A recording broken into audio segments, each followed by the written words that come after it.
Captain Jack Miller stood on the bridge of the USS Pioneer, his hands held tight to the command console. In front of the ship, a huge space anomaly swirled with strange energy. The thing looked like a giant whirlpool made of purple and gold light. It had shown up 3 days ago at the edge of the Kalos system. Every hour it grew bigger and bigger. Jack watched the anomaly with worried eyes. He was 52 years old and had spent most of his life in space. His brown hair had turned gray at the temples. Deep lines marked his face from years of making hard choices. But he had never seen anything like this before. "Captain, we have another message from the Galactic Council," said Lieutenant Amy Brooks. She sat at the communications station, her young face tense with worry. Jack let out a long breath. He knew what the message would say before Amy even played it. "Put it on screen." The main display came to life. It showed Ambassador Vexithar of the Zorathian Empire. The alien looked like he was made of living crystal. His body glowed with different colors when he got emotional. Right now, he glowed angry red. "Captain Miller," the ambassador said in his harsh voice. "The council has made its decision. You will stay where you are. You will watch and record data. You will not go near the anomaly. Do you understand?" Jack kept his voice calm, though inside he felt frustrated. "Ambassador, I respect the council's position, but our scans show something dangerous. The anomaly is messing with space and time. If it keeps growing..." "The council's scientists are watching the situation," Vexthar cut him off. "We know about humans and their habit of acting too quickly. You want to rush in without thinking. This is why other species do not trust you. Stay where you are, that is an order." The screen went black. The ambassador had ended the call without waiting for a reply. Jack stood in silence for a moment. Around him, his bridge crew waited. They all felt the same frustration. "Cowards," said Chief Engineer Sam Rodriguez from his station. "That's what they call us when they think we're not listening. The whole galaxy thinks humans are scared of everything. They say we always want more data before we do anything." Sam was a short man with strong arms and oil stains on his uniform. He had worked on starships for 30 years. His face showed his anger at being called a coward. Dr. Lisa Park looked up from her science station. She was the ship's top scientist, a thin woman with black hair tied back in a tight bun. "Captain, I've finished studying the anomaly. Someone made this thing. It's not natural. And it's pulling energy from subspace faster and faster." "What happens when it gets too much energy?" Jack asked. Lisa's face went pale. "Bad things, Captain. Very bad. In about 18 hours it will explode. But this won't be a normal explosion. It will be like a supernova, but much worse. The blast will destroy dozens of star systems." The bridge became very quiet. Everyone understood what Lisa meant. Billions of people lived in those systems. Whole planets full of families, children, entire civilizations. All of them would die if the anomaly exploded. "Sir," said Commander Daniel Green. He was Jack's second in command, a tall man with neat blonde hair. "The Warrior Coalition has 12 huge warships near here. They should handle this problem, not us." Jack nodded. He knew about the Warrior Coalition. They were the galaxy's tough guys, species that loved to fight and show off their power. The Kravex looked like giant lizards with scales as hard as steel. The Olthari had 4 arms and loved battle. The Dominion of Scar came from a world where only the strongest survived. All of them made fun of humans. They called humans weak and scared. "What are these brave warriors doing about the anomaly?" Jack asked. Daniel checked his tactical display. His eyebrows went up in surprise. "Nothing, sir. They're just sitting there. Their weapons are turned off. They're waiting for the council to tell them what to do." Jack almost laughed at the irony. The species that called humans cowards were now too scared to act without permission. "Captain," Amy's voice was excited, "I'm getting another signal. There's something coming from inside the anomaly. It's weak, but..." "Sir, it's a distress call. Someone is calling for help." Jack's whole body tensed. A distress call changed everything. Someone was trapped in that swirling nightmare and they needed help.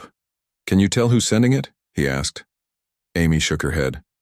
No, sir, too much interference, but the signal is real. Someone is in there and they're in trouble. Jack thought about his 25 years in Earth's space fleet. He remembered all the times other species had laughed at humans. They said humans were too careful, too worried about safety, too scared to take risks. But Jack knew the truth. Humans weren't cowards. They just liked to think before they acted. And when lives were in danger, humans would risk everything to help. He thought about his daughter back on Earth. She was 23 now, studying to be a doctor. What would she want him to do? What would any decent person want him to do? Jack made his choice. He pressed the button for the ship-wide communication system. All hands, this is the captain. We are going to approach the anomaly. I want full shields up. Turn off all systems we don't need.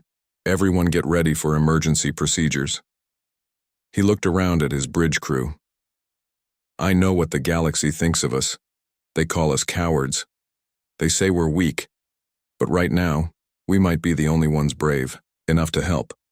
If we don't try to save whoever is in there. We're with you, Captain, Daniel said firmly. Around the bridge, every crew member nodded. Amy smiled.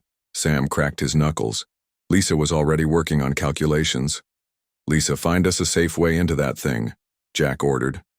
Sam, get our engines ready for maximum power. Amy, call the coalition fleet. Tell them what we're doing. His crew got to work, Jack stared at the anomaly. It spun like an angry storm in space. Purple and gold light twisted together in patterns that hurt to look at. Somewhere inside that chaos, people needed help. The cowardly humans were about to do something the brave warriors wouldn't. They were going to act when action was needed. Host Jack smiled a grim smile. Let the galaxy watch. Let them see what humans did when lives were at stake. Let them learn what real courage looked like. The USS Pioneer moved forward into danger. Its engines made a deep humming sound as the ship picked up speed. On the main screen, the swirling anomaly grew bigger and bigger. It looked alive, like a giant monster made of light and twisted space. The coalition ships are calling us, Captain, Amy said. Her voice shook a little. She was only 28 and had never been in a situation this dangerous before. Show me, Jack ordered. The screen split into 3 parts. Each part showed a different alien commander. They all looked confused and angry. War Commander Karthak appeared first. He was a Kravex, a species that looked like walking crocodiles. His green scales shimmered under his ship's lights.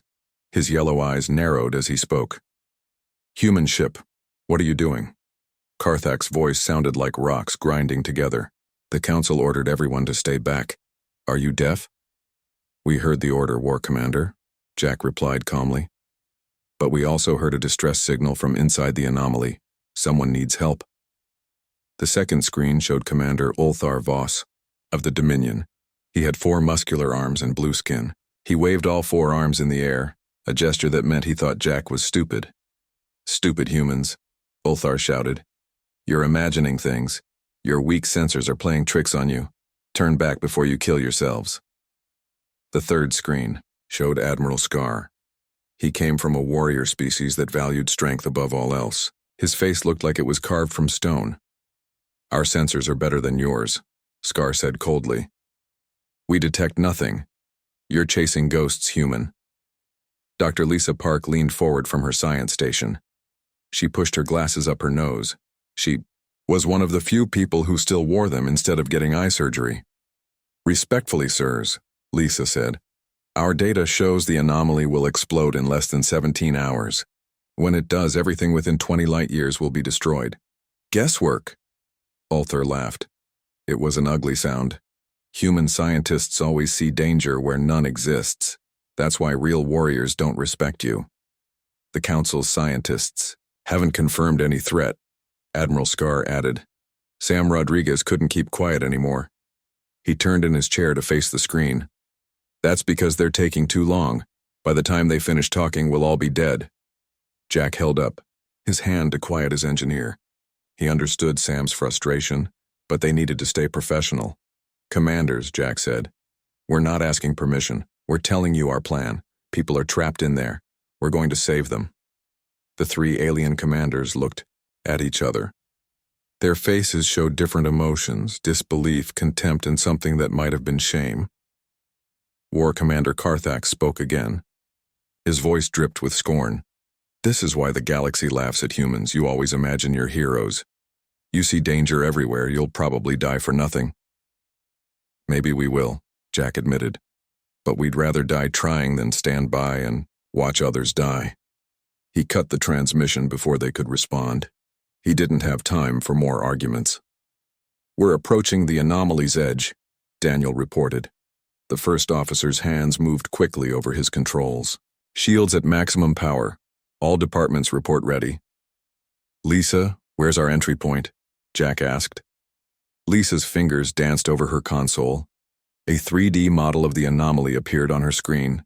She pointed to one section where the swirling energy seemed calmer. "Here," she said. "This corridor is more stable than the rest. It's still dangerous, but it's our best chance." "How dangerous?" Sam asked. Sweat beaded on his forehead. "About a 30% chance we'll be torn apart," Lisa admitted. Eric Ward, the ship's pilot, gripped his controls tighter. He was young, only 25, but he was the best pilot in the fleet. "Better than the 0% chance all those people have if we don't try." "Exactly," Jack agreed. "Eric, take us in. Slow and steady." The ship moved forward. The anomaly filled the entire screen now. It was beautiful and terrifying at the same time. Colors that had no names swirled and danced. Space itself seemed to bend and twist. The Pioneer began to shake. At first it was gentle, like turbulence in an airplane. Then it got worse. "Hull stress increasing," Sam called out. His voice was tight with worry. "Shield strength at 90%. "The distress signal is getting stronger," Amy announced. She pressed her headphones tight against her ears. "Captain, wait. It's not just one ship. I'm reading dozens of life signs in there." Jack's eyes widened. This was bigger than he thought. "How many people?" "At least 300. Maybe more. The interference makes it hard to count." The ship lurched suddenly. Several crew members had to grab onto something to keep from falling. Alarm bells started ringing. "Gravity well," Eric shouted. He fought with the controls like a man wrestling a bear. "It's pulling us in faster than we calculated." "Shields down to 70%, Sam yelled over the alarms. "Hull temperature rising fast." The Pioneer bucked like a wild horse. Through the view screen, Jack could see they were being sucked into a tunnel of light. It looked like water going down a drain, but the water was made of pure energy. "Can you keep us steady?" Jack asked Eric. The young pilot's face was covered in sweat. His hands never stopped moving. "Trying, sir. But this is like flying through a tornado while blindfolded." Lisa made an excited sound. "Captain, I'm seeing something incredible. The anomaly isn't just random chaos, it's a gateway. Someone built this to travel through space, but it's broken. It's malfunctioning." "A gateway to where? I don't know. But those life signs, they're trapped between dimensions. They're stuck in a pocket of stable space inside the anomaly, and that pocket is getting smaller every minute." The ship shuddered violently. Metal groaned and creaked. Through the chaos, Jack could see the Coalition fleet in the distance. They were still sitting safely outside the danger zone, watching the humans risk everything. "Captain?" Daniel moved to stand beside Jack's chair. His face was pale but determined. "If this goes badly..." "It won't," Jack said with more confidence than he felt. "Humans might be careful, but we're also stubborn. We don't give up when lives need saving." "Entering the stable corridor now," Eric announced. His voice cracked with strain. "Hold on to something." The next few seconds would decide everything. Jack gripped his armrests and thought about humanity's reputation. Cowards, the galaxy called them. Weak, overly cautious, but being cautious meant you understood the real dangers. It meant you knew exactly what you were risking, and sometimes that made you the only one brave enough to act. "All hands," Jack spoke into the ship-wide comm. "Brace yourselves. We're going in." The Pioneer dove deeper into the anomaly. Behind them, the Coalition warriors watched in stunned silence as the cowardly humans attempted the impossible. The USS Pioneer burst through the swirling energy and entered a pocket of calm space. Well, calm wasn't really the right word. The space here was strange. Colors existed that shouldn't be possible. Up and down didn't mean the same things. Looking at it too long made people's heads hurt. "Systems check," Jack ordered. His voice was steady, but his heart pounded in his chest. "Hull integrity holding," Sam reported. He wiped sweat from his forehead. "Shields at 45% and recharging slowly. Something in here is messing with our power systems." "I've got visual on the source of those life signs," Daniel announced. He brought up the image on the main screen. "Captain, you need to see this." Jack's mouth fell open. In front of them floated dozens of ships. Some were badly damaged, with holes in their hulls and engines dark. Others looked fine but had no power. In the center sat a massive research vessel, with Galactic Council markings on its side. "That's the GCS Endeavour," Amy gasped. She recognized it from news reports. It disappeared 3 months ago during a deep space mission. The Council said everyone on board was dead. "Not dead," Lisa corrected. She studied her sensors carefully. "Trapped. Captain, this gateway, it was their experiment. They were trying to create a new way to travel faster than light. But something went terribly wrong." "Can we talk to them?" Jack asked. "Trying now, sir." Amy worked her communications panel. "I'm getting a response from the Endeavour, putting it on screen." A tired-looking woman appeared on the display. Jack recognized her, Dr. Taryn Reeves, one of Earth's top scientists. Her hair was messy, her face thin from stress, and her eyes had dark circles under them. But when she saw Jack, her face lit up with hope. "Captain Miller, is that really you? How did you get through?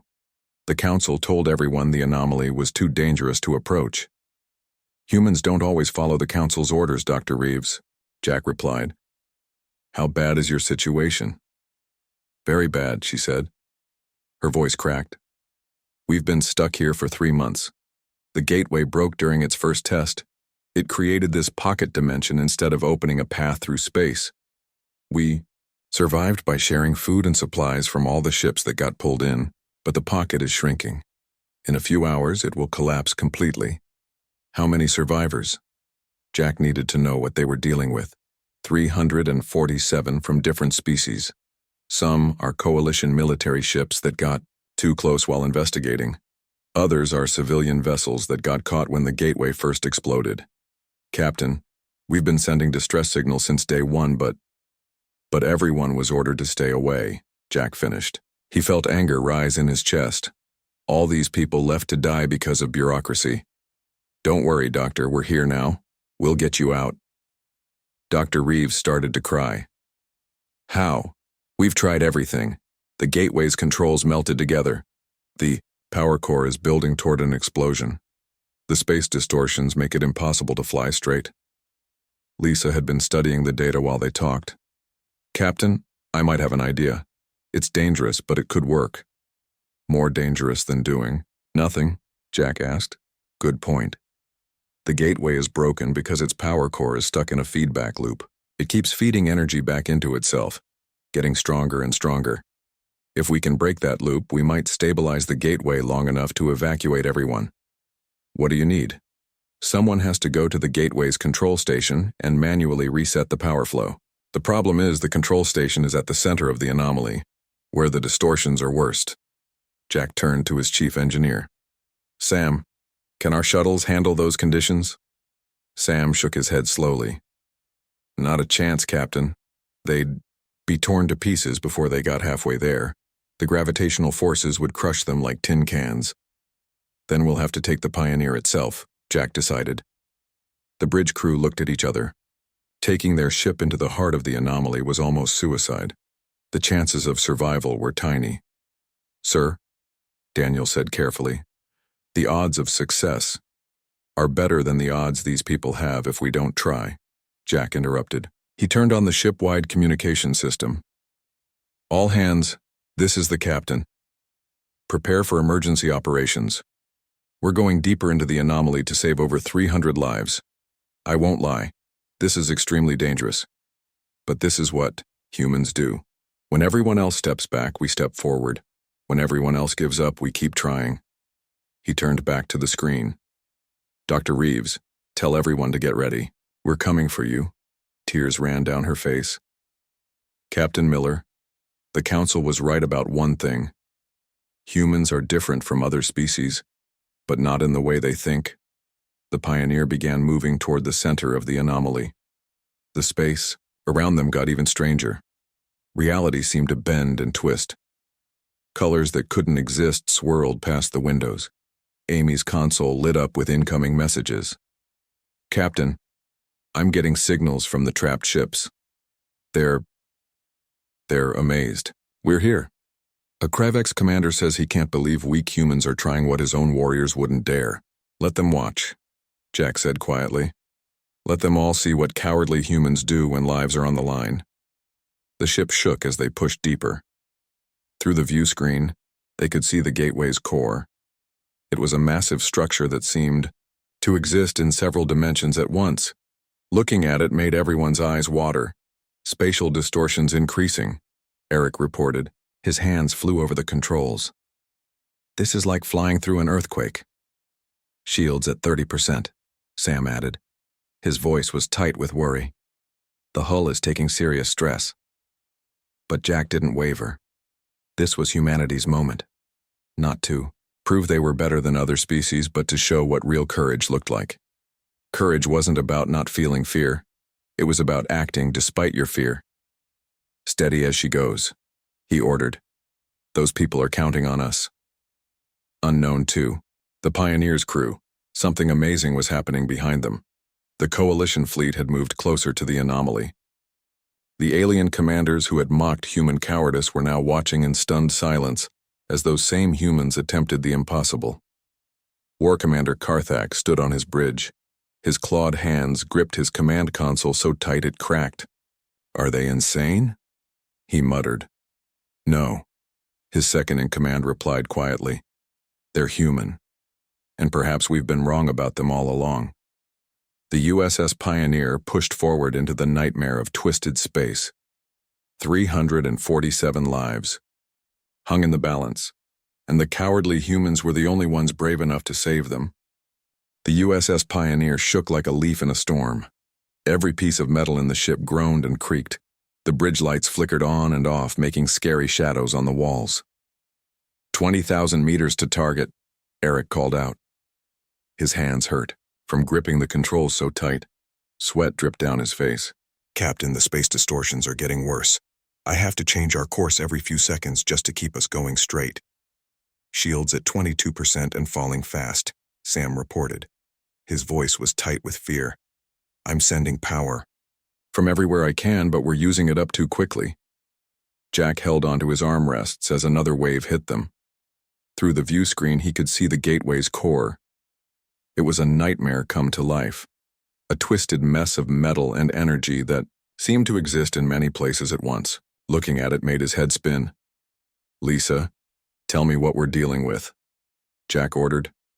Dr. Park's fingers danced over her console.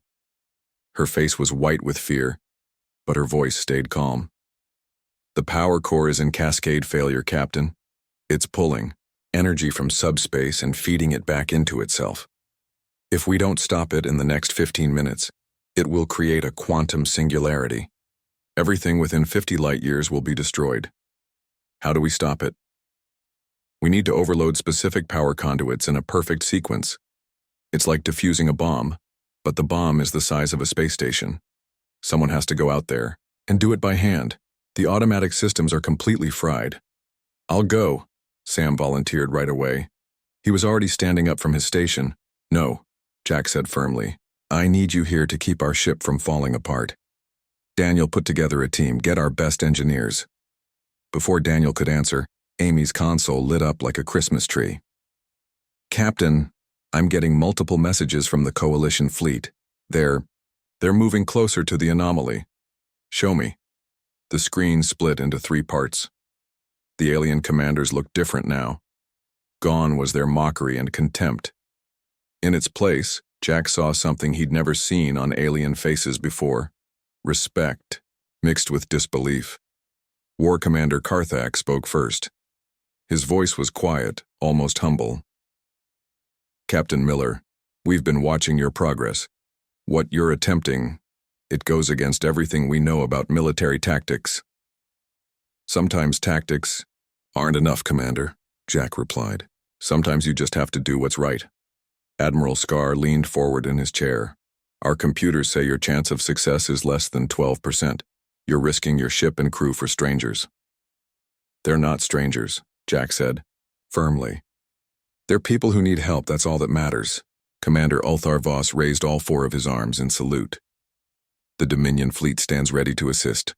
Tell us how we can help." Jack felt hope bloom in his chest. "Can you lock a tractor beam on us? Keep us stable if things go wrong?" "Already. Done," Karthak said quickly. "3 of our biggest ships are linking their tractor beams. We'll hold you steady." It was a moment that would go down in history. The galaxy's greatest warriors were taking orders from a human captain, supporting what they had once called foolish. "Team ready, Captain," Daniel reported. 4 of our best engineers, led by Lieutenant Kate Johnson. Kate Johnson stepped forward. She was young, only 32, but brilliant. She already wore her environmental suit, the helmet under her arm. Her red hair was tied back in a tight bun. Her green eyes showed no fear. "We're ready, sir," Kate said. "Just tell us what needs doing." Lisa sent the technical data to Kate's suit computer. "You'll need to access 3 power nodes in a specific order. They're in zero-gravity maintenance shafts. The radiation levels are probably deadly by now. The sequence has to be perfect, or we'll make things worse." "Understood," Kate nodded. "We won't let you down, Captain." As the engineering team headed for the airlock, the ship lurched again. But this time the motion felt different. Smoother. More controlled. "Coalition tractor beams engaged," Eric reported with relief in his voice. "They're helping keep us stable." "It's working." "Captain," Amy interrupted urgently. "Dr. Reeves is calling. The pocket dimension is collapsing faster than we thought. They have maybe 10 minutes before it crushes them." Jack's jaw tightened. Time was running out. "Kate, you heard that. How fast can you do this?" "As fast as humanly possible, sir," came her reply over the comm. Though I guess that phrase means something different now, doesn't it? Through the ship's external cameras, Jack watched as 4 brave engineers floated out of the airlock. They were connected to the ship by thin safety lines, but they were basically floating in a nightmare of twisted space. The gateway's core pulsed above them like an angry god. "First node accessed," Kate reported. "Beginning override sequence." The minutes crawled by. Each second felt like an hour.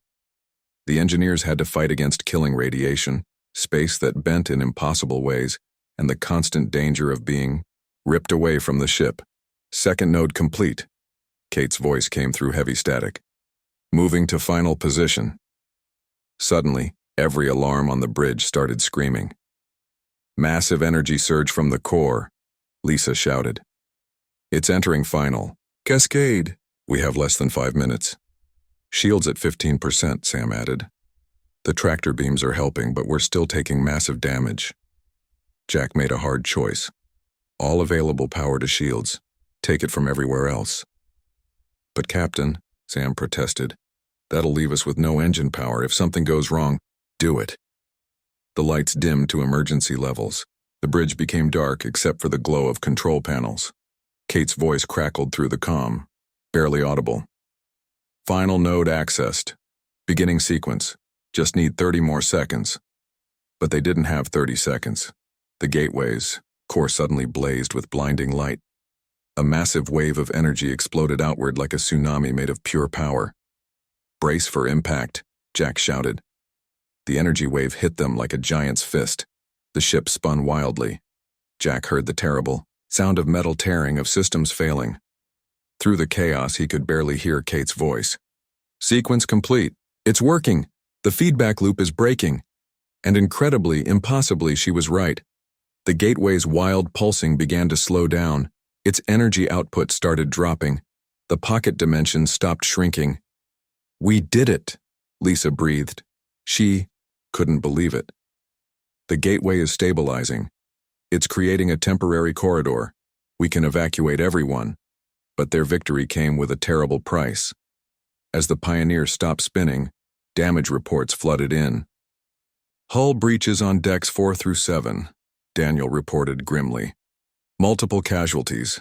And Captain, Lieutenant Johnson's tether snapped during that energy wave. She's drifting toward the gateway." Jack's heart dropped into his stomach. Kate had saved hundreds of lives, but now her own life was in danger. "Can we reach her?" "Negative, sir. We have no engine power. She's already too far away." Jack stared at the view screen, watching Kate's form grow smaller against the alien structure. They had done the impossible, proven humanity's worth, but the cost. Then something amazing happened. A Kravex assault shuttle launched from War Commander Karthak's ship. It dove into the dangerous space between the ships and the gateway. "Human engineer," Karthak's voice came over the comm. "Prepare for pickup. No one gets left behind, isn't that what you humans say?" The shuttle pilot performed moves that should have been impossible, matching Kate's drift perfectly and scooping her up with incredible skill. As the shuttle returned safely, Jack felt tears in his eyes, not just for Kate's rescue, but for what this moment meant. The walls between species, the hatred and misunderstanding, had crumbled in the face of shared courage. "Captain," Amy said softly, "all trapped ships are requesting evacuation. The corridor is stable. We can get them out." Jack straightened in his chair. They had proven everyone wrong. They had shown that human cowardice was actually wisdom and courage combined. But the job wasn't finished. "Begin evacuation," he ordered. "Let's bring everyone home." The rescue operation moved like a well-oiled machine. Coalition warships and the battered USS Pioneer worked together perfectly. They formed a safe corridor through the stabilized gateway. One by one, the trapped ships came out of the pocket dimension. Their crews could hardly believe they were finally free. Captain Jack Miller stood on his damaged bridge. His uniform was torn and dirty. Cuts marked his face from flying glass, but his eyes shone with quiet pride as he watched humans and aliens working side by side. "That's the last ship, Captain," Amy reported. Her voice was tired but happy. "All 347 survivors safe. The Endeavor is coming through now." The huge research vessel emerged from the gateway. Its hull was scarred and burned, but it was in one piece. Dr. Taryn Reeves appeared on the screen again. This time her face showed joy instead of despair. "Captain Miller, I don't have words good enough to thank you," she said. Tears ran down her cheeks. "When everyone else decided we weren't worth saving, you and your crew risked everything." "We did what humans do, Doctor," Jack replied simply. "We acted when action was needed." "Captain," Lisa interrupted urgently, "the gateway is failing again. Now that everyone is out, it's going back into cascade failure. We need to get away right now." "All ships, this is Captain Miller," Jack announced over the comm.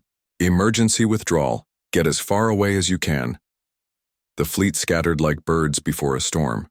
From a safe distance, they watched as the anomaly began its death throes. The gateway folded in on itself, growing smaller and smaller until it simply vanished. Where the terrifying vortex had been, only empty space remained. "It's gone," Sam breathed. "And it took all evidence of the experiment with it." "Not all evidence," Jack said quietly. He pointed to the view screen where hundreds of survivors aboard dozens of ships proved what had happened here. War Commander Karthak's face appeared on the screen. He requested a private channel. Jack nodded, curious what the Kravex leader wanted to say. "Captain Miller," Karthak began. His reptilian face showed an expression Jack had never seen before: humility. "I owe you an apology. My people have always believed we were the bravest in the galaxy. We thought courage meant charging into battle without fear. But today we stood back while humans. You helped when it mattered," Jack interrupted gently. "Your tractor beams kept us stable. Your pilot saved Lieutenant Johnson. That took courage too." Karthak bowed his head, a gesture of deep respect among his people. "You have taught us something important today. True courage is not the absence of caution. It's knowing when caution must be set aside. The Kravex will remember this lesson." One by one, other coalition commanders called. Each offered their own words of respect and gratitude. The proud Ulthari, the fierce Dominion, species that had looked down on humanity for decades, all admitting they had been wrong. 3 days later, the USS Pioneer limped into Starbase Alpha for repairs. What they found waiting for them took everyone's breath away. The docking bay was packed with beings from across the galaxy, not just officials but ordinary citizens of dozens of species who had come to see something special. As Jack and his crew walked off their ship, they received something no human crew had ever gotten before: a hero's welcome. But what touched Jack most wasn't the cheering crowds or the fancy medals. It was a small group of children, human and alien together, holding banners that read, "Bravery has many faces." Ambassador Vexthar of the Galactic Council approached. His crystal body glowed with warm colors now instead of angry red. "Captain Miller, on behalf of the Council, I apologize. We were wrong. Not just about this situation, but about humanity itself." "No apology needed, Ambassador," Jack replied. "We all make decisions based on what we know." "Perhaps," Vexthar said thoughtfully. "But you made decisions based on something else, on what was right, no matter the risk. The Council has voted. From today forward, humanity will serve as the galaxy's first responders for emergencies. Your careful courage makes you perfect for such work." In the weeks that followed, the galaxy changed in small but important ways. Nobody used the term human cowardice anymore. Instead, they talked about human prudence. Military schools across the galaxy began teaching the Miller Protocol, the idea that true courage meant careful study, followed by bold action when lives were at stake. Kate Johnson, fully recovered from her ordeal, was chosen to lead a new rescue team made up of all species. "It's funny," she said during her acceptance speech. "They used to laugh at us for wanting more data, for being too careful. Now they're asking us to teach them how to balance caution with courage." The USS Pioneer was rebuilt with new technology, gifts from grateful species. It became the flagship of the new galactic rescue fleet. On its bridge, Captain Jack Miller stood ready for whatever came next. "You know what the best part is?" Daniel said one day as they left for their first official rescue mission. "We didn't have to change who we are. We just had to show them who we've always been." Lisa nodded from her science station. Humanity spent centuries being underestimated. Maybe that wasn't so bad. When we finally had our moment, we surprised everyone, including ourselves. As the Pioneer jumped to light speed, heading toward a mining accident in a distant system, Jack thought about how much had changed. Humanity was no longer the galaxy's joke, but its most respected emergency responders. Not through military power or advanced technology, but through simple willingness to help when others wouldn't. The cowardly humans had proven everyone wrong. But more importantly, they had proven something to themselves, that their greatest strength lay not in the absence of fear, but in their ability to overcome it when it mattered most. The galaxy learned that courage comes in many forms. Sometimes it's the warrior charging into battle. Sometimes it's the diplomat preventing that battle. And sometimes it's the careful, thoughtful human who asks all the right questions and then acts without hesitation when lives are in danger. The title of coward had become a badge of honor, a recognition that true bravery isn't about being fearless, it's about being human. Epilogue: 5 years after the Gateway incident, a memorial was built on Earth's moon. It didn't remember the dead because no one had died that day. Instead, it celebrated the moment when humanity found its place among the stars. The inscription, written in every known galactic language, read, "In memory of the day when cowardly humans took action and saved 347 souls. Let it remind us that courage is not the absence of fear or caution, but the willingness to act despite them when lives hang in the balance." Below it, a smaller plaque bore the words that had become humanity's unofficial motto in space. "We are not fearless. We are human." And sometimes that's exactly what the universe needs. As ships from across the galaxy passed the memorial, their crews would salute. They all knew the truth now. When everyone else steps back, humans step forward. Not because they aren't afraid, but because they are, and they act anyway. The cowardly humans hadn't just proven everyone wrong. They had shown the galaxy what courage really meant.